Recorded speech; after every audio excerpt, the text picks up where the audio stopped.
There's something magnetic about truly confident people. They walk into a room and the air changes. Their presence bends the atmosphere. And suddenly, everyone's focus drifts toward them, not because they're the loudest, not because they try the hardest, but because their mind operates on a completely different frequency. This isn't luck. It's not genetics. It's control. They've mastered the art of brain hacking, rewiring the patterns that control fear, doubt, and hesitation. By the time you finish watching, you won't just understand what makes confident people so powerful. You'll know the exact mental blueprints they use to dominate every room, every interaction, every challenge. These aren't tricks. These are psychological weapons sharpened through pain, self-awareness, and darkness. So let's unlock the secrets that separate the few who lead from the many who follow. Let's begin. The silent power of self-control. Confidence doesn't start with motivation. It starts with restraint. Most people think being confident means being loud, assertive, or fearless. But real confidence, the kind that can silence a crowd without saying a word, begins in the mind's quietest corner. Control your impulses. The most confident people have trained their brains to delay reactions. When they're insulted, they don't react immediately. When they're challenged, they don't rush to prove themselves. They let silence do the heavy lifting. Why? Because silence is dominance. It's the mark of someone who doesn't dance to the rhythm of the world. They make the world adjust to them. Neuroscience backs this up. When you resist reacting instantly, your brain shifts power from the amygdala, the emotional reactor, to the prefrontal cortex, the logical commander. That's how confident people keep composure under pressure. They've conditioned their brain to pause before reacting, to breathe before speaking, to think before deciding. Every pause is a recalibration. Every breath is a reclaiming of control. And in that control lies power. Reprogramming your inner voice. You'll never dominate the outer world if your inner world is chaos. Your mind is constantly talking, whispering judgments, doubts, and fears. That voice controls your posture, your tone, your decisions. And here's the thing, confident people have hacked that voice. They've reprogrammed it. They've turned their inner critic into a commander. Here's the brain hack. Interrupt the negative loop. When you say to yourself, "I can't," your brain starts searching for reasons to prove it true. But when you say, "I will," the brain does the opposite. It starts aligning your focus to find solutions.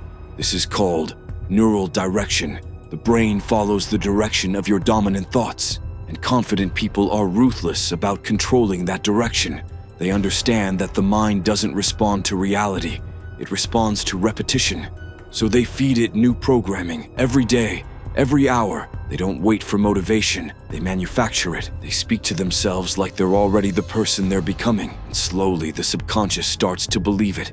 Because here's the dark truth, your brain can't tell the difference between imagination and reality. The shadow mind, using darkness to build power. Most people run from their darkness. Confident people use it. They don't deny their fears, anger, or insecurities. They weaponize them. They understand that inside every fear lies a suppressed form of energy. Integrate your shadow. This comes from Jungian psychology, the idea that everyone has a shadow self. It's the part of you that hides everything society told you to suppress: aggression, ambition, ego, and dominance. Weak men bury it, strong men embrace it. They realize that their dark side isn't their enemy, it's raw fuel. Because when you suppress your inner power, it doesn't disappear. It leaks out as anxiety, guilt, or hesitation. Confident people bring their darkness to the surface and give it a purpose. They don't avoid confrontation. They control it. They don't suppress ego. They channel it into discipline. They don't fear failure. They weaponize it into momentum. This is what makes them magnetic. People sense that darkness, not as evil, but as depth. You can feel when someone has confronted their demons and walked away stronger. Their energy is heavier. The power loop. Confidence as a self-reinforcing system. Confidence isn't a moment. It's a loop. It builds, compounds, and amplifies with every decision you make. It works like this. You take a small risk. You succeed or survive. Your brain releases dopamine. That chemical makes you want to take another risk. The more risks you take, the more your brain rewires itself for courage. The more courage you display, the more results you get. And the more results you get, the more your mind starts believing you are always confident.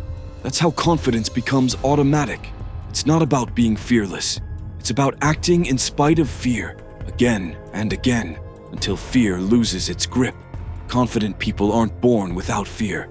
They just have a different relationship with it. They see fear as a signal, not to stop, but to move forward.